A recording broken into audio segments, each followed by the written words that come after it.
इस प्राणायाम के साथ प्रेतात्मावाद का क्या संबंध है? प्रेतात्मवाद भी प्राणायाम की ही एक अभिव्यक्ति है। यदि यह सत्य हो कि प्रेतात्मा का अस्तित्व है और उसे हम देख भर नहीं पाते, तो यह भी बहुत संभव है कि यदि हम शायद लाखों आत्माएं हैं जिन्हें हम न देख पाते हैं, न अनुभव कर पाते हैं, न छू पाते हैं, संभव है हम सदा उनके भी शरीर के भीतर से आ जा रहे हों। और यह भी बहुत संभव है कि मैं भी हमें देखने या किसी प्रकार के अनुभव करने में असमर्थ हूँ। यह मानो एक वृत्त के भीतर एक और वृत्त है, एक जगत के भीतर एक और जगत है। हम पंचेंद्रिय विशिष्ट प्राणी हैं। हमारे प्राण का कंपन एक प्रकार विशेष प्रकार का है। जिनके प्राण का कंपन हमारी तरह का है उन्हीं को हम देख सकेंगे, परंतु यदि कोई ऐसा प्राणी हो जिसका प्राण अपेक्षाकृत उच्च कंपनशील है तो हम उसे नहीं देख पाएंगे। प्रकाश के कंपन की तीव्रता अत्यंत अधिक बढ़ जाने पर हम उसे नहीं देख पाते, किंतु बहुत से प्राणियों की आंखें ऐसी शक्तियुक्त हैं कि वह उस तरह का प्रकाश देख सकती हैं। इनके विपरीत यदि आलोक के परमाणुओं का कंपन अत्यंत मृदु व हल्का हो तो भी हमें उसे दिखाई नहीं दे पाते, परंतु उल्लू और बिल्ली आदि प्राणी उसे देख लेते हैं। हमारी दृष्टि इस प्राण कंपन के एक विशेष प्रकार को ही देखने में समर्थ है। इसी प्रकार वायु राशि की बात लो। वायु मानो स्तर पर स्तर रची हुई है। पृथ्वी का निकटवर्ती स्तर अपने से ऊंचे वाले स्तर से अधिक घना है, और इस तरह हम जितने ऊंचे उठते जाएंगे हमें यही दिखेगा कि वायु क्रमशः सूक्ष्म होती जा रही है। इसी प्रकार समुद्र की बात कर लो। समुद्र के जितने भी गहरे प्रदेश में जाओगे पानी का दबाव उतना ही बढ़ेगा। जो प्राणी समुद्र के नीचे रहते हैं वे कभी ऊपर नहीं आ सकते, क्योंकि ये आए तो उसी समय उसका शरीर टुकड़े टुकड़े हो जाए। संपूर्ण जगत को ईथर के एक समुद्र के रूप में सोचो।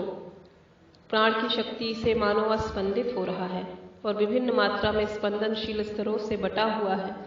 तो देखोगे जिस केंद्र से स्पंदन शुरू हुआ है उससे तुम जितनी दूर जाओगे उतना ही यह स्पंदन मृदु रूप से अनुभूत होगा। केंद्र के पास स्पंदन बहुत द्रुत होता है।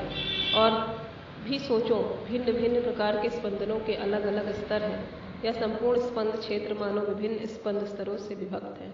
कई लाख मील तक एक प्रकार का स्पंदन, फिर कई लाख मील तक एक उच्चतर परंतु दूसरे प्रकार का स्पंदन, आदि आदि।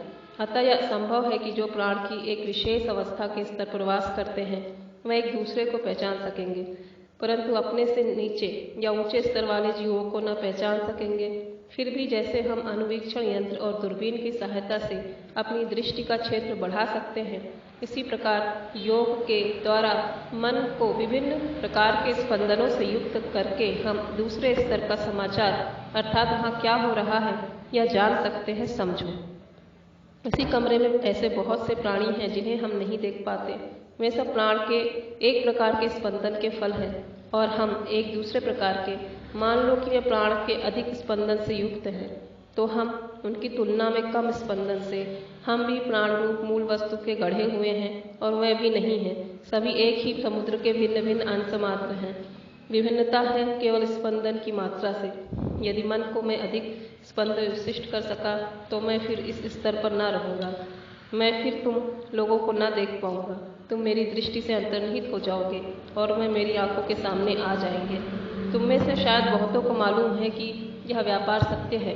मन को एक प्रकार स्पंदन की उच्चतर भूमि पर लाना ही योग शास्त्र में एकमात्र समाधि शब्द द्वारा अभिहित किया गया है। उच्चतर स्पंदन की ये सब भूमियाँ मन के साथ अतिचेतन स्पंदन इस एक शब्द समाधि में वर्गीकृत है।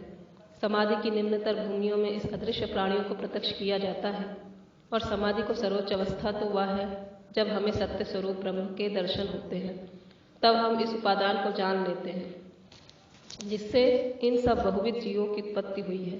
जैसे एक मृतपिंड को जान लेने पर समस्त मृतपिंड ज्ञात हो जाते हैं। अतः हम देखते हैं कि प्रेतात्मवाद में जो कुछ सत्य है वह भी प्राणायाम में समाविष्ट है। इसी प्रकार जब कभी तुम देखो कि कोई दल या संप्रदाय किसी रहस्यात्मक या गुप्त तत्व के आविष्कार की चेष्टा कर रहा है, तो समझना यथार्थ इसी परिणाम में इस आयोग की ही साधना कर रहा है, प्राण संयम की ही चेष्टा कर रहा है। जहाँ कहीं भी किसी प्रकार का असाधारण शक्ति का विकास हुआ वहाँ प्राण की ही शक्ति का विकास समझना चाहिए। यहाँ तक कि भौतिक विज्ञान भी प्राणायाम के अंतर्गत किए जा सकते हैं। वाष्प के यंत्र को कौन संचालित करता है? प्राण ही वाष्प के भीतर से उसको चलाता है। ये जो विद्युत की अद्भुत क्रियाएं दिख पड़ती हैं, वे सब प्राण को छोड़ भला क्या हो सकती है? भौतिक विज्ञान है क्या? वह बाहरी उपायों द्वारा प्राणायाम का विज्ञान है।